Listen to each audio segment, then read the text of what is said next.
Good morning and welcome to Varthamanam. ഇന്നത്തെ പ്രധാനപ്പെട്ട പത്രവാർത്തകൾ.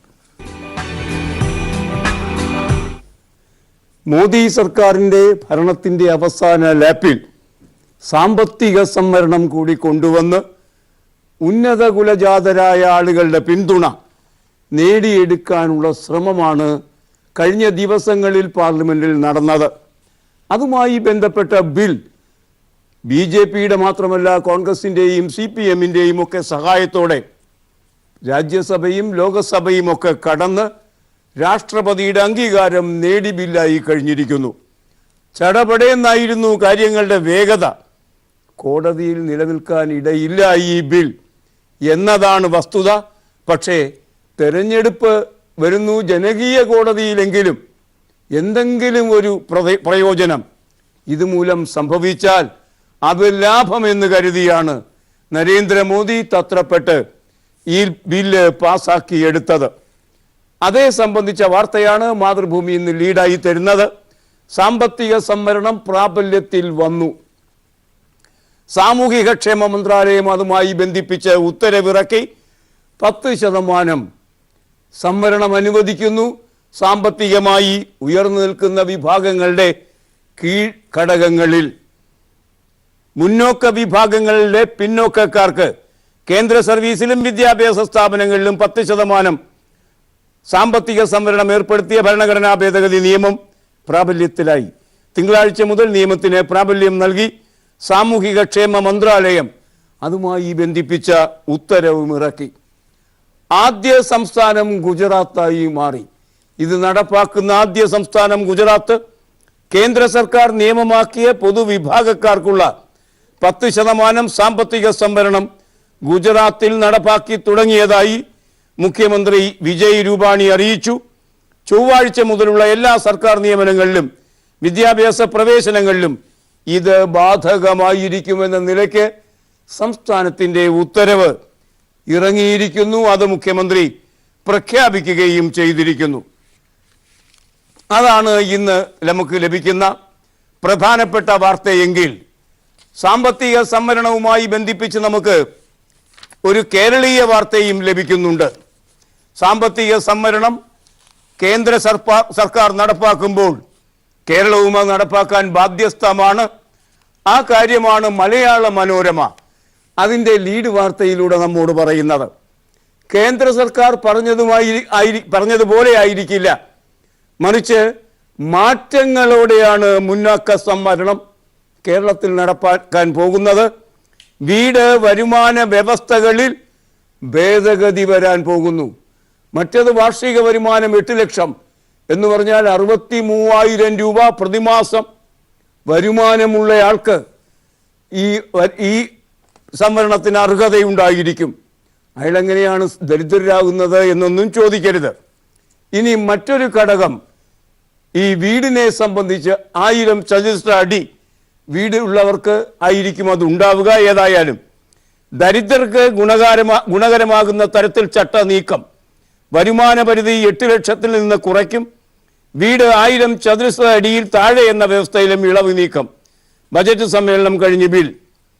മുന്നോക്ക സമുദായത്തിൽ സാമ്പത്തികമായി പിന്നോക്കം നിൽക്കുന്നവർക്ക് 10% സംവരണം നൽകാനുള്ള കേന്ദ്ര സർക്കാരിൻ്റെ തീരുമാനം സംസ്ഥാന സർക്കാർ നടപ്പാക്കുക ഏറെ പൊളിച്ചെഴുത്തോടെ ആയിരിക്കും. പൊളിച്ചെഴുത്ത് നടക്കുന്ന ഘടകങ്ങളാണ് നേരത്തെ സൂചിപ്പിച്ചിരിക്കുന്നത് എന്നും നമുക്ക് ഈ വാർത്തകളിൽ നിന്ന് വായിക്കാൻ കഴിയും. അങ്ങനെ മനോരമയും മാതൃഭൂമിയും ഇന്ന് ഏകദേശം ഒരുപോലെ തന്നെ കേന്ദ്രത്തിൻ്റെ സാമ്പത്തിക സംവരണ വാർത്തയാണ് നമുക്ക് ലീഡ് വാർത്തയാക്കി തന്നിരിക്കുന്നത്. ഇന്ന് മാതൃഭൂമിയുടെ ഒന്നാം പുറം വാർത്ത, സൈബർ നിരീക്ഷണത്തിന് 10 ഏജൻസിയെ കയറൂരി വിട്ട കേന്ദ്ര സർക്കാരിൻ്റെ നിലപാടുണ്ട്. ആ നിലപാട് എല്ലാ വിഭാഗം ആളുകളുടെയും, പ്രതിപക്ഷങ്ങളുടെയും ജനാധിപത്യവാദികളുടെയും മാധ്യമങ്ങളുടെയും ഒക്കെ വലിയ എതിർപ്പ് ക്ഷണിച്ചു വരുത്തുകയും ചെയ്തു. തെരഞ്ഞെടുപ്പ് കാലത്ത് ഇങ്ങനെ ഒരു സംഭവം ആർക്കും, ഏത് ഏജൻസിക്കും, ഏതൊരാളുടെയും കമ്പ്യൂട്ടർ, ലാപ്ടോപ്പ്, അതുപോലെ സെൽഫോൺ ഇതൊക്കെ യഥേഷ്ടം പരിശോധിക്കാം എന്ന് വന്നാൽ തെരഞ്ഞെടുപ്പ് രാഷ്ട്രീയത്തിൻ്റെ അന്തർഗതങ്ങൾ പ്രത്യേകിച്ച് പ്രതിയോഗികളുടെ തെരഞ്ഞെടുപ്പ് രാഷ്ട്രീയത്തിൻ്റെ അന്തർഗതങ്ങൾ വളരെ പെട്ടെന്ന് ഭരിക്കുന്നവർക്ക് പിടിച്ചെടുക്കാൻ കഴിയും. അതുകൊണ്ട് തന്നെ അത് കോടതിയിലേക്ക് പോയി. അത് കോടതിയിലേക്ക് ചെന്നപ്പോൾ എന്താണ് സംഭവിച്ചത്? സൈബർ നിരീക്ഷണം അത് കോടതി സ്വീകരിച്ചു. അതിന് മേലുള്ള പരാതി, പക്ഷേ ഉത്തരവിന് സ്റ്റേ ഇല്ല. രാജ്യത്തെ ഏത് പൗരൻ്റെയും കമ്പ്യൂട്ടറും സ്മാർട്ട് ഫോണും നിരീക്ഷിക്കാനും ആവശ്യമെങ്കിൽ പിടിച്ചെടുക്കാനും 10 അന്വേഷണ ഏജൻസികൾക്ക് അനുവാദം നൽകിയ ഉത്തരവ് ചോദ്യം ചെയ്തു നൽകിയ പൊതു താൽപ്പര്യ ഹർജികളിൽ സുപ്രീം കോടതി കേന്ദ്ര സർക്കാരിന് നോട്ടീസ് അയച്ചു. 6 ആഴ്ചയ്ക്കകം മറുപടി നൽകാനാണ് ചീഫ് ജസ്റ്റിസ് രഞ്ജൻ ഗൊഗോയ് അധ്യക്ഷനായ ബെഞ്ച് നിർദ്ദേശിച്ചത്. ഉത്തരവ് സ്റ്റേ ചെയ്യണമെന്ന ഹർജിക്കാരുടെ ആവശ്യം കോടതി തള്ളി. അതായത് 6 ആഴ്ചത്തേക്ക് അത് ചോർത്താം, വേണമെങ്കിൽ ചോർത്തിക്കൊണ്ടേയിരിക്കാം. അപ്പോഴേക്കും തെരഞ്ഞെടുപ്പൊക്കെ വരും. പിന്നീട് അതിന് വലിയ പ്രസക്തിയൊന്നും ഇപ്പോഴില്ല. അതായത് അപ്പോഴേക്കും അത് ആറിയ കഞ്ഞിയായി തീർന്നിരിക്കും. 6 ആഴ്ച കഴിഞ്ഞ് കോടതിയിലേക്ക് എത്തുമ്പോൾ ഒരുപക്ഷെ സ്റ്റേ നൽകുന്നതിനൊന്നും വലിയ അർത്ഥമുണ്ടാവുകയും ഇല്ല. ഇങ്ങനെയൊക്കെയാണ് കാര്യങ്ങൾ നീങ്ങുന്നത് എന്നാണ് നാം മനസ്സിലാക്കേണ്ടത്. കൊല്ലം ബൈപ്പാസ് ഇന്ന് യാത്രക്കാർക്കായി തുറക്കും. പ്രധാനമന്ത്രി നരേന്ദ്രമോദിയാണ് അത് ഉദ്ഘാടനം ചെയ്യുന്നത്. അദ്ദേഹം ഇന്ന് കൊല്ലത്തും തുടർന്ന് തിരുവനന്തപുരത്തും വ്യത്യസ്ത പരിപാടികളിലായിട്ട് ഉണ്ടാകും. കൊല്ലം, തിരുവനന്തപുരം ജില്ലകളിൽ യാത്രാക്ലേശം വൻതോതിൽ അനുഭവപ്പെടുകയും ചെയ്യും. ഏതായാലും 44 വർഷം എടുത്തു 13 കിലോമീറ്റർ നീളത്തിലുള്ള കൊല്ലം ബൈപ്പാസിൻ്റെ വർക്ക് പൂർത്തീകരിക്കാൻ. UDF തുടങ്ങിയ ഒരു പദ്ധതിയാണ്. ഏറിയ കൂറും ഇക്കഴിഞ്ഞ LDF സർക്കാരാണ് തീർത്തത്. കേന്ദ്ര സംസ്ഥാനങ്ങൾക്ക് തുല്യ നിക്ഷേപമാണ് ഇക്കാര്യത്തിലുള്ളത് ഈ ബൈപ്പാസിൽ. അതിനാൽ ഈ കാര്യത്തിൽ ഇരുവർക്കും തുല്യമായ അവകാശവുമാണ്. 3 മുഴം മുമ്പേ മോഡി വിവാദം തുറന്ന് കൊല്ലം ബൈപ്പാസ് തുറക്കും മുമ്പേ വിവാദങ്ങൾ ഓടിത്തുടങ്ങിയ കൊല്ലം ബൈപ്പാസ് ഉദ്ഘാടനം ചെയ്യാൻ പ്രധാനമന്ത്രി നരേന്ദ്രമോദി ഇന്നെത്തുന്നു. ദേശീയപാത ബൈപ്പാസിനെ ചൊല്ലിയുള്ള അവകാശവാദങ്ങളിൽ CPM, UDF, BJP രാഷ്ട്രീയ യുദ്ധവും അവകാശവാദങ്ങളും മുറുകുന്നതിനിടയ്ക്കാണ് സംസ്ഥാന സർക്കാരിന് ക്ഷീണമേൽപ്പിച്ച പ്രധാനമന്ത്രി തന്നെ പാത തുറന്നു കൊടുക്കുന്നത്. ഫെബ്രുവരി 2-ന് സംസ്ഥാന സർക്കാർ ഉദ്ഘാടനം നിശ്ചയിച്ച ബൈപ്പാസാണ് 3 ആഴ്ച മുമ്പേ പ്രധാനമന്ത്രി തുറന്നു കൊടുക്കുന്നത്. മംഗളത്തിൻ്റെ 1-ാം പുറം വാർത്തയാണത്. ഫെബ്രുവരി 2-ന് ഈ പാത കേരള മുഖ്യമന്ത്രി ഉദ്ഘാടനം ചെയ്യുമെന്ന് പ്രസ്താവന ചെയ്തിരുന്നു. അതിനിടയിലാണ് 17 ദിവസം മുമ്പ് പ്രധാനമന്ത്രി ഉദ്ഘാടനം ചെയ്യുന്നത്. ആരാണ് പ്രധാനമന്ത്രിയെ ഈ വിഷയത്തിലേക്ക് അണിയിച്ചത്? 13 കിലോമീറ്റർ നീളത്തിലുള്ള ഒരു ബൈപ്പാസ് ഒന്നും ഒരു പ്രധാനമന്ത്രി മെറ്റീരിയൽ ആ നിലയ്ക്കുള്ള ഒരാൾ വന്ന് ഉദ്ഘാടനം ചെയ്യേണ്ട കാര്യമൊന്നുമില്ല. അത്ര വലിയൊരു പദ്ധതിയല്ല. അത്ര ചെറിയ ഒരു പദ്ധതി എന്തുകൊണ്ട് പ്രധാനമന്ത്രി തന്നെ ഉദ്ഘാടനം ചെയ്യാൻ പാകത്തിൽ കാര്യങ്ങൾ നീക്കിയത് കേരളത്തിൽ നിന്ന് ആര്? അത് NK പ്രേമചന്ദ്രൻ എന്നാണ് LDFിൻ്റെ അകത്തുള്ള സംസാരം. പാതയെപ്പറ്റി NK പ്രേമചന്ദ്രൻ MP എന്ന നിലയ്ക്ക് ഒരു കത്ത് ഉപരിതല ഗതാഗത മന്ത്രി ഗഡ്കരിക്ക് അയക്കുന്നു. പാത പണി തീർന്നു എന്നാണ് ആ കത്തിൽ പറയുന്നത്. അതായിരുന്നു ആദ്യത്തെ നടപടി. ആ ഗ്യാപ്പിലാണ് സംഗതികൾ മാറി മറിഞ്ഞത്. പ്രധാനമന്ത്രിക്ക് ഈ കാര്യത്തിൽ താല്പര്യമുണ്ട് എന്ന കാര്യം പുറത്തു വരുന്നു. തുടർന്ന് ആ തീരുമാനം പ്രേമചന്ദ്രൻ MPയെ പ്രധാനമന്ത്രിയുടെ ഓഫീസ് അറിയിക്കുന്നു. അദ്ദേഹം അത് വാർത്തയാക്കുന്നു. ആ വാർത്തയാണ് മലയാളികൾ വായിച്ചത്.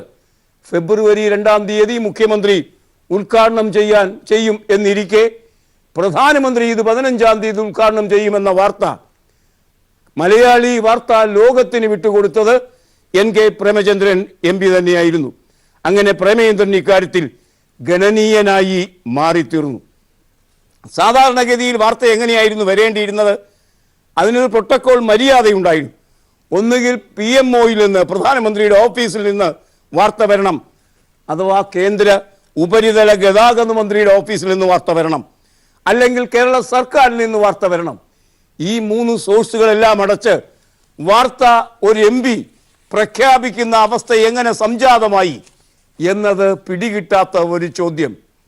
തെരഞ്ഞെടുപ്പാണ് വരുന്നത്. പ്രേമചന്ദ്രൻ ഇത്തവണ 3-ാം ഊഴത്തിന് കൊല്ലത്ത് മത്സരിക്കുന്നുണ്ട്. UDF ഘടകങ്ങൾക്ക് ആ മത്സര രംഗത്ത് അത്ര തൃപ്തി ഉണ്ടാകാൻ സാധ്യതയില്ല. കാരണം ധാരാളം മത്സരിച്ച് ജയിച്ചയാളാണ്. ശബരിമലയ്ക്ക് ശേഷമുള്ള അവസ്ഥയിൽ കോൺഗ്രസിനുണ്ടാകുന്ന ഒരു ക്ഷീണം, കോൺഗ്രസ് ക്ഷീണിച്ച ഒരു സമരവുമാണല്ലോ അത്. ഉണ്ടാകുന്ന ഒരു ക്ഷീണം നികത്തുന്നതെങ്ങനെ എന്ന് പ്രേമചന്ദ്രന് കണക്ക് കൂട്ടാം. ആ ഒരു വിടവ് നികത്താൻ ഇനി BJP വോട്ടുകളല്ലാതെ മറ്റെവിടെ നിന്നാണ് വോട്ടുകൾ ലഭിക്കുക? അത് ജയിക്കുക തന്നെയാണ് പ്രധാനം. പ്രധാനമന്ത്രി ഇന്ന് പ്രസംഗിക്കുമ്പോൾ പ്രേമചന്ദ്രൻ സാറിൻ്റെ പേര് എത്ര തവണ പറയും എന്നൊക്കെ നമുക്ക് കാത്തിരുന്ന് കാണാം. അതിനേതാനും മണിക്കൂറുകൾ മതി. UDFിൻ്റെ കേന്ദ്ര നേതാക്കൾ സോണിയാഗാന്ധിയും രാഹുൽ ഗാന്ധിയുമാണ്. സോണിയാഗാന്ധിയും രാഹുൽ ഗാന്ധിയും പ്രധാനമന്ത്രിയെ ചൗക്കീദാരായിരുന്നയാൾ കള്ളനായി തീർന്നയാൾ എന്നാണ് വിളിക്കുന്നത്. കള്ളൻ എന്ന് വിളിക്കുമ്പോൾ ഇവിടെ ഇതാ ഒരു പഴയ ഇടതുപക്ഷ രാഷ്ട്രീയക്കാരൻ, RSPക്കാരൻ പ്രധാനമന്ത്രിക്ക് കഞ്ഞി വെച്ചുകൊണ്ടിരിക്കുന്നു. ആ നിലയ്ക്കുള്ളൊരു മാറ്റം, സംഭവഗതി ഈ കാര്യത്തിൽ ഉണ്ടായി. RSPയുടെ കേന്ദ്ര നേതൃത്വം തന്നെ ശബരിമലയിൽ സ്ത്രീ പ്രവേശനത്തിന് അനുകൂലമായി ഇന്നും നിലപാടെടുക്കുന്ന സമയത്ത് ശബരിമലയിൽ കേരളത്തിലെ RSP കോൺഗ്രസിനൊപ്പം സഞ്ചരിച്ചു. അങ്ങനെ കോൺഗ്രസിനൊപ്പം സഞ്ചരിച്ചതിൻ്റെ ഭാഗമായി ഉണ്ടായ വലിയ ചോർച്ച പരിഹരിക്കാൻ BJPയെ തന്നെ ആശ്രയിക്കേണ്ടി വന്നു. ഇത് പ്രേമേന്ദ്രൻ്റെ കാര്യം മാത്രമല്ല, ഒരുപക്ഷെ രമേശ് ചെന്നിത്തലയ്ക്ക് ആ നിലയ്ക്ക് സഞ്ചരിക്കേണ്ടി വരും, K മുരളീധരന് സഞ്ചരിക്കേണ്ടി വരും. ഈ നിലയ്ക്ക് കുറേ ആളുകളുണ്ട് ഇവിടെ. K സുധാകരൻ അങ്ങ് വടക്ക്. ഇത്തരം ആളുകൾക്ക് ഉണ്ടാകുന്ന ഒരു ഭാവപ്പകർച്ച വളരെ വൈകാതെ നമുക്ക് 1, 2, 3 എന്ന നിലയ്ക്ക് കാണാൻ കഴിയും. ഇങ്ങനെയാണ് സംഭവഗതികൾ നീങ്ങിയിരിക്കുന്നത്. എല്ലാം നന്നായാണ് കാര്യങ്ങൾ ചെയ്യുന്നത് എന്ന് പ്രേമചന്ദ്രന് പോലും പറയാൻ കഴിയില്ല. പ്രധാനമന്ത്രിയുടെ ഓഫീസിൽ നിന്ന് കാര്യങ്ങൾ തീരുമാനിച്ചപ്പോൾ സംഭവിച്ചത് എങ്ങനെയാണ്? ഈ പരിപാടിയിലേക്ക് വരുന്നത് പ്രധാനമന്ത്രി, ഗവർണർ, കേരള ഗവർണർ, കേരളത്തിലെ മുഖ്യമന്ത്രി, അത് കഴിഞ്ഞാൽ കുറച്ച് മന്ത്രിമാർ, അത് കഴിഞ്ഞാൽ സ്ഥലം MLA മുകേഷ്, സ്ഥലം MP പ്രേമചന്ദ്രൻ, ഇനിയാണ് പുകിൽ രാജഗോപാൽ MLA വരുന്നുണ്ട്, അതുപോലെ V മുരളീധരൻ MP വരുന്നുണ്ട്. ഇവർ രണ്ടുപേരും എന്തിനാണ് അവിടെ വരുന്നതെന്ന് ആർക്കും അറിഞ്ഞുകൂടാ. V മുരളീധരൻ MP ആകുന്നത് മഹാരാഷ്ട്രയിലെ പിന്തുണയോടെയാണ്. O രാജഗോപാൽ തിരഞ്ഞെടുക്കപ്പെട്ടയാളാണ്. അദ്ദേഹം തിരുവനന്തപുരം MLA ആണ്. എന്തിനവിടെ വരുന്നു? നോക്കൂ, അനാവശ്യമായ ആൾക്കാരെ അനാവശ്യമായ സ്ഥലത്ത് പ്രതിഷ്ഠിക്കുക ഒരു വിനോദമാണ് മോദിക്ക്. പണ്ട് തീവണ്ടി ഉദ്ഘാടനം ചെയ്യുന്ന സമയത്ത്, മെട്രോ റെയിൽ ഉദ്ഘാടനം ചെയ്യുന്ന സമയത്ത് ഒരാളെ പ്രതിഷ്ഠിച്ചല്ലോ. അയാളുടെ പേരിൽ മലയാളത്തിലൊരു പ്രയോഗമുണ്ടായി, കുമ്മനടി. കുമ്മനം രാജശേഖരന് പറ്റിയ വലിയൊരു അബദ്ധമായിരുന്നു ആ തീവണ്ടി യാത്ര. ഞാൻ ആരാണ് എന്ന് തിരിച്ചറിയാതെ അസ്തിത്വം നഷ്ടപ്പെട്ട ഒരു ബൊമ്മയെ മാതിരി അയാൾ അവിടെ ഇരിക്കുന്നത് നാം കണ്ടു. എന്നിട്ടോ കേരള രാഷ്ട്രീയത്തിൽ അദ്ദേഹത്തിൻ്റെ എല്ലാ പ്രസക്തിയും ട്രോളന്മാർ ചോർത്തിക്കളഞ്ഞു. മോദി തൊട്ട് അദ്ദേഹം അശുദ്ധമായി പോയി എന്ന് പറയാം. ഒടുവിൽ ആർക്കും വേണ്ടാത്ത ഒരാൾ, സ്വന്തം പാർട്ടിക്ക് വേണ്ടാത്ത ഒരാൾ ഗവർണറായി തീരുകയും ചെയ്തു. അത്രയും നന്നൊരാൾക്കൊരു ലാവണം കിട്ടി. ഇവിടെ നോക്കൂ, ഈ ആൾക്കാരെയൊക്കെ അണിയിച്ചപ്പോൾ ഈ ബൈപ്പാസ് കടന്നു പോകുന്ന പ്രദേശത്തെ MLA മാരുണ്ട്. Eravipuram MLA, Chavara MLA, നേരിട്ട് പ്രയോജനം ലഭിക്കുന്ന പ്രദേശങ്ങൾ. ആ പ്രദേശത്തെ MLA മാരെ ഒഴിവാക്കിക്കൊണ്ടാണ് രാജഗോപാൽ MLA-യും V മുരളീധരൻ MLA-യും ഒക്കെ കൊണ്ടുവന്നു പ്രതിഷ്ഠിച്ചത്. ഇവരുടെയൊക്കെ ഭാവി എങ്കലാപ്പാവും. എങ്കിലും ഇതിനൊക്കെ കഞ്ഞി വെച്ച് കൊടുത്തത് NK പ്രേമചന്ദ്രൻ കൂടിയാണ്. എപ്പോഴും മരം വെട്ടുമ്പോൾ കോടാലിയുടെ തടി അത് മരം കൊണ്ടുണ്ടാക്കിയിരിക്കുന്നു എന്ന മാതിരി ഒരു RSPക്കാരൻ തന്നെ ആ നിലയ്ക്ക് ഒരു വലതുപക്ഷ അവസരവാദത്തിന് നിദാനമായിരിക്കുന്നു എന്ന അവസ്ഥയും സംജാതമായി. ഇന്നാണ് അത് സംഭവിക്കുന്നത്. തുടർന്ന് അതിൻ്റെ ഭാവി കാര്യങ്ങൾ ഇതൾ വിരിഞ്ഞു വരുമ്പോൾ ഈ കാര്യങ്ങൾ കൂടുതൽ വ്യക്തമാവുകയും ചെയ്യും. ലെനിൻ രാജേന്ദ്രൻ ഓർമ്മയായി. അത് വലിയ ദുഃഖമുണർത്തുന്ന വാർത്ത തന്നെയാണ്. മലയാള സിനിമാ പ്രേമികളിൽ, ഇടതുപക്ഷ പ്രവർത്തകരിൽ, ജനാധിപത്യ മനസ്സുകളിൽ ഒക്കെ എല്ലാ പത്രങ്ങളും ആ വാർത്ത വലിയ വാർത്തയായി നമുക്ക് തന്നിരിക്കുന്നു. നാം ഇപ്പോൾ കാണാൻ പോകുന്നത് മംഗളം എന്ന പത്രത്തിൽ 1-ാം പേജിൽ സഹിത്രമായി വരുന്ന ആ ചരമവാർത്തയാണ്. അതിൻ്റെ വിശദാംശങ്ങളിലേക്ക് പോകാം ഒരു ചെറിയ പരസ്യ ഇടവേളയ്ക്ക് ശേഷം. മഞ്ഞിൽ മാഞ്ഞു, ലെനിൻ രാജേന്ദ്രൻ ഓർമ്മയായി. മലയാള സിനിമയിൽ മാറ്റത്തിൻ്റെ മകരമഞ്ഞ് വീഴ്ത്തിയ പ്രമുഖ സംവിധായകൻ ലെനിൻ രാജേന്ദ്രൻ ഓർമ്മയായി. കരൾ സംബന്ധമായ രോഗങ്ങൾക്ക് ചെന്നൈയിലെ അപ്പോളോ ആശുപത്രിയിൽ ചികിത്സയിലായിരിക്കെയാണ് അന്ത്യം. സംസ്ഥാന ചലച്ചിത്ര വികസന കോർപ്പറേഷൻ ചെയർമാനായിരുന്നു. ചില്ല്, പ്രേംനസീറിനെ കാണുവാനില്ല, മീനമാസത്തിലെ സൂര്യൻ, മഴക്കാലമേഘം, സ്വാതി ഇരുന്നാൾ, പുരാവൃത്തം, വചനം, ദൈവത്തിൻ്റെ വികൃതികൾ, കുലം, മഴ, അന്യർ, രാത്രിമഴ, മകരമഞ്ഞ് തുടങ്ങിയവയാണ് അദ്ദേഹത്തിൻ്റെ ചിത്രങ്ങൾ. ഏകദേശം 15ഓളം ചിത്രങ്ങൾ. പക്ഷേ ആ ചിത്രങ്ങൾ കൊണ്ട് ആധുനിക മലയാള സിനിമയ്ക്ക് പുതിയ ഭാവുകത്വത്തിൻ്റെ ഒരു കാര്യം നൽകിയയാളാണ് അദ്ദേഹം. അദ്ദേഹം വിടവാങ്ങുന്നു. ആ വാർത്തയാണ് മംഗളം ഇന്ന് നമുക്ക് 1-ാം പേജിൽ തരുന്നത്.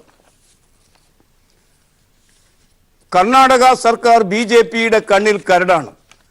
ആ സർക്കാരിനെ എങ്ങനെയും അട്ടിമറിക്കും എന്ന് നിർബന്ധം പിടിച്ചു നിൽക്കുകയാണ് കേന്ദ്രത്തിലെ മോദി ഭരണം. ഇനി കുറച്ച് നാളേ ഉള്ളൂ. അതുകൊണ്ട് തന്നെ പൊതു തെരഞ്ഞെടുപ്പ് വരുന്നതിന് മുമ്പ് ഈ കണ്ണിലെ കരടെടുത്ത് മാറ്റണം എന്ന് മോദി തീരുമാനിക്കുന്നു.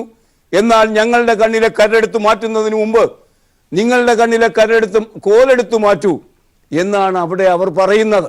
ഏതായാലും വാർത്താ ദേശാഭിമാനി ലീഡാക്കിയിരിക്കുന്നു. അട്ടിമറിക്ക് BJP. കർണാടകത്തിൽ MLA-മാരെ വിലക്കെടുക്കുന്നു. സാജൻ എബൂജീനാണ് ദില്ലിയിൽ നിന്ന് വാർത്ത റിപ്പോർട്ട് ചെയ്യുന്നത്. കർണാടകത്തിൽ JDS കോൺഗ്രസ് സഖ്യത്തിനെതിരെ പണമൊഴുക്കി അട്ടിമറിക്കാൻ BJP നീക്കം സജീവമാക്കി. കോൺഗ്രസും JDSും തമ്മിൽ കോൺഗ്രസിനുള്ളിലും രൂപം കൊണ്ട ഭിന്നതകൾ മുതലെടുത്ത് MLA-മാരെ ചാക്കിട്ട് പിടിക്കാനാണ് BJPയുടെ പദ്ധതി. 18 കോൺഗ്രസ് JDS MLA-മാരെ രാജിവെപ്പിച്ച ശേഷം അവിശ്വാസ പ്രമേയം കൊണ്ടുവരാനാണ് ശ്രമം. എന്നാൽ അങ്ങനെ കാലുമാറ്റമൊന്നും ഇപ്പോൾ ക്ഷിപ്രമല്ലാത്തത് കൊണ്ട് അതത്ര എളുപ്പമല്ല എന്നാണ് കോൺഗ്രസ് നേതാക്കൾ പറയുന്നത്. ഇതിനിടയിൽ 104 BJP അംഗങ്ങളെ BJP തങ്ങളുടെ MLA-മാരെ ദില്ലിയിലേക്ക് മാറ്റി. തിരിച്ച് അങ്ങോട്ടാരെയും കൊണ്ടുപോകാതിരിക്കാൻ അങ്ങോട്ടും ഇങ്ങോട്ടും വിലപേശി നിൽക്കുന്നു MLA-മാർക്ക് വേണ്ടി ഭരണപ്രതിപക്ഷ കക്ഷികൾ എന്ന നിലയ്ക്കാണ് ഈ വാർത്ത നമുക്ക് വായിക്കാൻ കഴിയുക. സ്വപ്ന വീട്ടിൽ അഭിമന്യുവിൻ്റെ അച്ഛനും അമ്മയും. ദേശാഭിമാനിയുടെ 1-ാം വാർത്ത അതാണ്. ഒറ്റമുറിക്കുള്ളിൽ നിന്ന് മാതാപിതാക്കളെ അടച്ചുറപ്പുള്ള സ്വന്തം വീട്ടിലേക്ക് മാറ്റിപ്പാർപ്പിക്കുക എന്നതായിരുന്നു അഭിമന്യുവിൻ്റെ സ്വപ്നം. രക്തസാക്ഷിയായ അഭിമന്യുവിൻ്റെ ഈ സ്വപ്നം സാക്ഷാത്കരിച്ച ദിനമായിരുന്നു തിങ്കളാഴ്ച. മഹാരാജാസ് കോളേജിൽ SDPI ക്യാമ്പസ് ഫ്രണ്ട് വർഗീയവാദികൾ അരുംകൊല ചെയ്ത SFI നേതാവ് അഭിമന്യുവിൻ്റെ കുടുംബത്തിനായി CPIM നിർമ്മിച്ച വീടിൻ്റെ താക്കോൽ വൻ ജനാവലിയെ സാക്ഷ്യം നിർത്തി മുഖ്യമന്ത്രി പിണറായി വിജയൻ കൈമാറി. ആ വാർത്ത സചിത്ര വാർത്ത ദേശാഭിമാനി 1-ാം വാർത്തയായി നമുക്കിന്ന് തന്നിരിക്കുന്നു. ശബരിമല ഉത്സവത്തിന് കൊടിയിറങ്ങുന്ന അവസ്ഥയിലേക്ക് എത്തി. ഉത്സവത്തിന് സമാപനമായി മകരജ്യോതിയും കഴിഞ്ഞു. മണ്ഡലക്കാലത്തിന് ശേഷം നടയടച്ചു. സ്ത്രീ പ്രവേശനം സാധ്യമായ ഒരു ഉത്സവകാലമാണ് പിൻവാങ്ങുന്നത്. വലിയ പ്രക്ഷോഭത്തിനും ഈ ശബരിമല ഈ കാലഘട്ടത്തിൽ സാക്ഷ്യം വഹിക്കുകയും ചെയ്തു. വാർത്താ മാധ്യമം 1-ാം പുറത്ത് തരുന്നു. ശബരിമലയിൽ ദർശന സുഹൃതം. ശരണം വിളികളുമായി ഭക്തജനങ്ങൾ മകരവിളക്ക് തൊഴുത് നിർവൃതി തേടി. ബിനു ഡി ആ വാർത്ത റിപ്പോർട്ട് ചെയ്യുന്നത് കാണുക. മകരവിളക്കും മകരജ്യോതിയും കണ്ട് സായുജ്യമണഞ്ഞ് ഭക്തലക്ഷങ്ങൾ മലയിറങ്ങി. ഒരു കൊല്ലത്തെ കാത്തിരിപ്പിന് സംതൃപ്തിയായി. മകരവിളക്ക് തെളിഞ്ഞപ്പോൾ മണിക്കൂറുകളായി തിരുവാഭരണ ഘോഷയാത്രയും മകരവിളക്കും കാത്തുനിന്ന 10,000ങ്ങളുടെ കണ്ടങ്ങളിൽ നിന്ന് ശരണമന്ത്രം ഉയരുകയും ചെയ്തു. അതാണ് അതുമായി വെച്ച് നമുക്ക് കിട്ടുന്ന മാധ്യമ വാർത്ത. എന്നാൽ ഇത് കഴിഞ്ഞ് നമുക്ക് പരിശോധിക്കേണ്ട ചില കാര്യങ്ങളുണ്ട്. ശബരിമല അത്യന്തം കലാപകലുഷിതമായി നിന്ന കാലമുണ്ടായിരുന്നു. 2 സ്ത്രീകൾ കയറിയപ്പോൾ പ്രക്ഷോഭകാരികളുടെ വെടിതീർന്നു. ശബരിമലയിൽ കലാപങ്ങൾ അവസാനിച്ചപ്പോൾ താഴെ സെക്രട്ടേറിയറ്റ് നടയിലെ സമരത്തിൻ്റെ മുഖവും മങ്ങി. ഇപ്പോഴെവിടെയാണ് പ്രതിഷേധം? എവിടെയാണ് പ്രാർത്ഥനാ യാത്രകൾ? ഒക്കെ അടങ്ങിയിരിക്കുന്നു. ആ നിലയ്ക്ക് ശബരിമല സംരക്ഷണ സമിതിയുടെ പ്രതിഷേധം പൊലിഞ്ഞുപോയി സെക്രട്ടേറിയറ്റിലെ സമരം ആളില്ലാതെ ആരവമില്ലാതെ വാർത്തകൾ ലഭിക്കാതെ ഒരു ആസന്ന മൃത്യുവായി അവശേഷിക്കുന്നു എന്ന അവസ്ഥയാണ് കാര്യങ്ങൾക്കുള്ളത്. തെറ്റായ കാര്യങ്ങൾക്ക് വേണ്ടി സമരത്തിൽ എടുത്തു ചാടിയാൽ സംഭവിക്കുന്ന സ്വാഭാവികമായ പരിണിതിയാണ് ഈ കൂട്ടർക്ക് സംഭവിച്ചത് എന്ന കാര്യത്തിൽ യാതൊരു സംശയവും ഈ അനുഭവത്തിൽ നിന്ന് അവശേഷിക്കുന്നില്ല. കനയ്യ കുമാറിന് രാജ്യദ്രോഹം കുറ്റപത്രം സമർപ്പിക്കപ്പെട്ടു. JNU സംഘർഷം, കനയ്യ കുമാർ ഉൾപ്പെടെ 10 പേർക്കെതിരെ രാജ്യദ്രോഹ കുറ്റം. ദില്ലി ജവഹർലാൽ നെഹ്റു സർവകലാശാലയിൽ രാജ്യവിരുദ്ധ മുദ്രാവാക്യം മുഴക്കിയെന്നാരോപിച്ച് മുൻ വിദ്യാർത്ഥി യൂണിയൻ പ്രസിഡന്റ് കനയ്യ കുമാർ ഉൾപ്പെടെ 10 പേർക്കെതിരെ രാജ്യദ്രോഹ കുറ്റം ചുമത്തി ദില്ലി പോലീസിന്റെ കുറ്റപത്രം. 35 പ്രതികളുള്ള കേസിൽ CPI നേതാക്കളായ D രാജയുടെയും ആനി രാജയുടെയും മകൾ അപരാജിത രാജയും AISF നേതാവ് ഷെഹില റാഷിദും പ്രതികളാണ്. സത്യത്തിൽ ഇത്തരം ഒരു കുറ്റപത്രം നൽകുന്നതിന് അപാരമായ വിവരക്കേട് വേണം. കാരണം സുപ്രീം കോടതി തന്നെ വിധിച്ചിട്ടുണ്ട്, ഈ നിലയ്ക്ക് രാജ്യദ്രോഹ കുറ്റത്തെക്കുറിച്ച് സംസാരിക്കുമ്പോൾ രാജ്യദ്രോഹ കുറ്റം ചെയ്തു എന്ന് പറഞ്ഞാൽ പോരാ. ഒരാൾക്ക് ഒരു രാജ്യത്തിനെതിരെ സംസാരിക്കാനുള്ള അവകാശമുണ്ട്. മറിച്ച് അത് അക്രമത്തെ പ്രേരിപ്പിക്കുന്നതോ പ്രോത്സാഹിപ്പിക്കുന്നതോ ആകുമ്പോഴാണ് രാജ്യദ്രോഹ കുറ്റമാകുന്നത്. ഇവിടെ ഒരു അക്രമവും നടന്നിട്ടില്ല. അതുകൊണ്ട് തന്നെ സുപ്രീം കോടതിയുടെ ഇക്കാര്യത്തിലുള്ള വിധി, വ്യക്തമായ വിധിയുടെ പശ്ചാത്തലത്തിൽ പിൻബലത്തിൽ ഇത് നിലനിൽക്കുന്ന ഒരു കാര്യമേ അല്ല. എങ്കിലും പോകുന്ന പോക്കിൽ ഇതുകൂടെ ഇരിക്കട്ടെ കനയ്യ കുമാറിന്റെ മനോഹരമായ മുദ്രാവാക്യം വിളികൾക്ക് എന്ന് കരുതിയിരിക്കണം നരേന്ദ്രമോദി.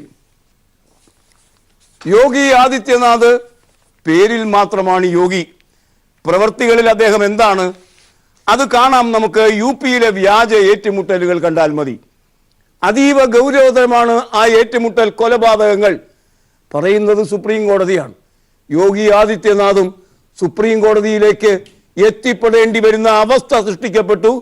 സിറാജ് എന്ന പത്രം അത് ലീഡ് വാർത്തയാക്കിയിരിക്കുന്നു. ആ വാർത്തയുടെ വിശദാംശങ്ങളിലേക്ക് പോകാം മറ്റൊരു ചെറിയ പരസ്യ ഇടവേളയ്ക്ക് ശേഷം. UPയിലെ വ്യാജ ഏറ്റുമുട്ടലുകൾ അതീവ ഗൗരവം, സുപ്രീം കോടതിയുടെ നിലപാടാണത്. വാർത്ത ഇപ്രകാരം: ഉത്തർപ്രദേശിലെ വ്യാജ ഏറ്റുമുട്ടലുകൾ അതീവ ഗൗരവമെന്ന് സുപ്രീം കോടതി. യോഗി ആദിത്യനാഥ് അധികാരമേറ്റ ശേഷം നടന്ന വ്യാജ ഏറ്റുമുട്ടൽ കൊലപാതകങ്ങൾ കോടതിയുടെ മേൽനോട്ടത്തിൽ CBI അന്വേഷിക്കണമെന്നാവശ്യപ്പെട്ട് സമർപ്പിച്ച ഹർജികൾ പരിഗണിക്കുന്നതിനിടെയാണ് സുപ്രീം കോടതിയുടെ വിലയിരുത്തൽ. ആദിത്യനാഥ് അധികാരത്തിലെത്തിയ ശേഷം UPയിൽ വ്യാപക ഏറ്റുമുട്ടലുകൾ നടന്നിരുന്നു. കാരണമൊന്നുമില്ലാതെ പോലീസ് വെടിവെച്ച് കൊല്ലുകയായിരുന്നുവെന്ന് കൊല്ലപ്പെട്ടവരുടെ ബന്ധുക്കൾ മാധ്യമങ്ങൾക്ക് മുന്നിൽ പറഞ്ഞിരുന്നു. വീടുകളിലെത്തി പിടിച്ചുകൊണ്ടുപോയ ശേഷം ഏറ്റുമുട്ടലിൽ കൊല്ലപ്പെട്ടുവെന്ന് അറിയിക്കുകയായിരുന്നു രീതി. ആ നിലയ്ക്കുള്ള അവസ്ഥയെയാണ് ഇന്ന് കോടതിയിൽ ആ കാര്യം എത്തിയിരിക്കുന്നത്. സിറാജിന്റെ ഒന്നാം പുറം തരുന്ന മറ്റൊരു വാർത്ത, കേരളത്തിലെ മുനമ്പം വഴി ദില്ലിയിലെയും തമിഴ്നാട്ടിലെയും ആളുകൾ ആസ്ട്രേലിയയിലേക്ക് കടന്ന ബോട്ട് യാത്രയെക്കുറിച്ചാണ്. മുനമ്പം മനുഷ്യക്കടത്ത് സംഘത്തിൽ 41 പേർ ബോട്ട് കരയ്ക്ക് കണ്ടെത്താനായില്ല. ബോട്ട് ഇപ്പോഴും കണ്ടെത്താനായില്ല. മുനമ്പം വഴി മനുഷ്യക്കടത്ത് നടന്നതായി സൂചന ലഭിച്ചതോടെ പോലീസ് അന്വേഷണം ഊർജിതമാക്കി.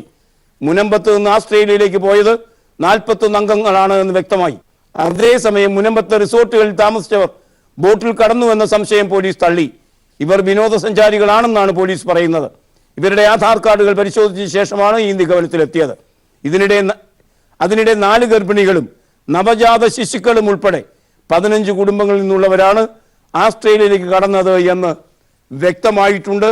വാസ്തവത്തിൽ ജോലി ലഭിക്കുന്നതിനുള്ള തത്രപ്പെട്ട യാത്രയായിരിക്കണം അത് എന്നാണ് നമുക്ക് ഊഹിക്കാൻ കഴിയുക. ഇനി ഇന്നത്തെ മുഖപ്രസംഗങ്ങൾ.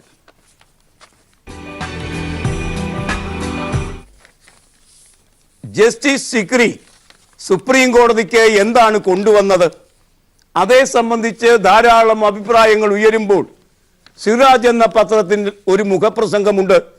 വിരമിച്ച ജഡ്ജിമാരുടെ സർക്കാർ പദവികൾ, ജനാധിപത്യവും ജുഡീഷ്യറിയും അപകടത്തിലാണെന്ന മുന്നറിയിപ്പോടെയാണ് 2018 ജനുവരിയിൽ ജസ്റ്റിസ് ചെലമേശ്വരന്റെ നേതൃത്വത്തിൽ 4 സുപ്രീം കോടതി ജഡ്ജിമാർ കോടതി നടപടികൾ നിർത്തിവെച്ച് മാധ്യമങ്ങൾക്ക് മുമ്പിലെത്തിയത്. അവരുടെ നിരീക്ഷണത്തിൽ ശക്തി പകരുന്നതാണ് സുപ്രീം കോടതി ജഡ്ജി ജസ്റ്റിസ് AK സിക്രിയുമായി ബന്ധപ്പെട്ട് ഉയർന്ന ആരോപണങ്ങൾ. CBI ഡയറക്ടർ സ്ഥാനത്ത് നിന്ന് അലോക് വർമ്മയെ മാറ്റാനുള്ള പ്രധാനമന്ത്രിയുടെ നിലപാടിനെ പിന്തുണച്ചത് വിരമിച്ച ശേഷം കോമൺവെൽത്ത് സെക്രട്ടേറിയറ്റ് ആർബിട്രൽ ട്രൈബ്യൂണലിലേക്ക് നിയമിക്കാമെന്ന കേന്ദ്ര വാഗ്ദാനങ്ങളിൽ ആകൃഷ്ടനായാണ് എന്നാണ് ആരോപണം. CBI നിയമനവുമായി ബന്ധപ്പെട്ട 3 അംഗ ഉന്നതാധികാര സമിതിയിൽ പ്രതിപക്ഷത്തെ പ്രതികരിച്ച മല്ലികാർജുന ഖാർഗെ വർമ്മയ്ക്കെതിരായ സർക്കാർ നീക്കത്തെ എതിർത്ത സാഹചര്യത്തിൽ ജസ്റ്റിസ് സിക്രിയുടെ പിന്തുണ ലഭിച്ചതുകൊണ്ടാണ് പ്രധാനമന്ത്രിയുടെ താൽപര്യം നടപ്പാക്കാനായത്. കോടതിയിൽ കേസുകൾ കൈകാര്യം ചെയ്യുന്ന ജഡ്ജിമാരെ കറകളഞ്ഞ നീതിബോധമില്ലാതെ ബാഹ്യസമ്മർദ്ദങ്ങളൊന്നും സ്വാധീനിക്കാൻ ഇടവരരുത്. പ്രത്യുത അവരുടെ വിധി പ്രസ്താവങ്ങളെ അത് ബാധിക്കാൻ സാധ്യതയേറെയാണ്. വിരമിച്ച ജഡ്ജിമാരുടെ സർക്കാർ തസ്തികകളിലേക്കുള്ള നിയമനവുമായി ബന്ധപ്പെട്ട് അമിക്കസ് ക്യൂറിയായി നിയമിതനായ അരവിന്ദ് പി ദത്താർ സമർപ്പിച്ച റിപ്പോർട്ടും ഇക്കാര്യത്തിൽ അടിവരയിട്ട് പറയുന്നുണ്ട്. വിരമിച്ചവർക്ക് വിഹരിക്കാനുള്ള സ്വർഗമാകരുത് ട്രൈബ്യൂണലുകൾ പോലെയുള്ള സർക്കാർ നിയന്ത്രിത സ്ഥാപനങ്ങളെന്നും നിയമനം നടത്തുന്ന അധികാരിയും അന്യായക്കാരനും സർക്കാരാണെന്നിരിക്കെ ഇത് വിധിന്യായങ്ങളെ ബാധിച്ചേക്കാൻ ഇടയുണ്ടെന്ന് ആയിരുന്നു അമിക്കസ് ക്യൂറിയുടെ ഒരു നിലപാട്. ജസ്റ്റിസ് സിക്രി സുപ്രീം കോടതിക്ക് നൽകിയത് അപമാനമാണ് എന്ന് സൂചിപ്പിക്കുന്നു ഈ മുഖപ്രസംഗം. ഇനി ഇന്നത്തെ ചിത്രം.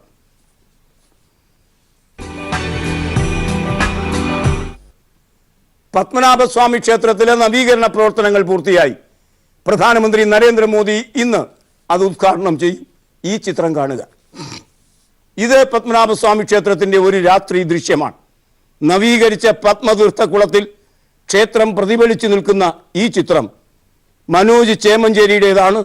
ഈ ചിത്രം നമുക്ക് തരുന്നത് മെട്രോ മനോരമയുമാണ്. ഈ ചിത്രത്തോട് ഇന്നത്തെ വർത്തമാനം സമാപിക്കുന്നു. Have A nice day. Good bye.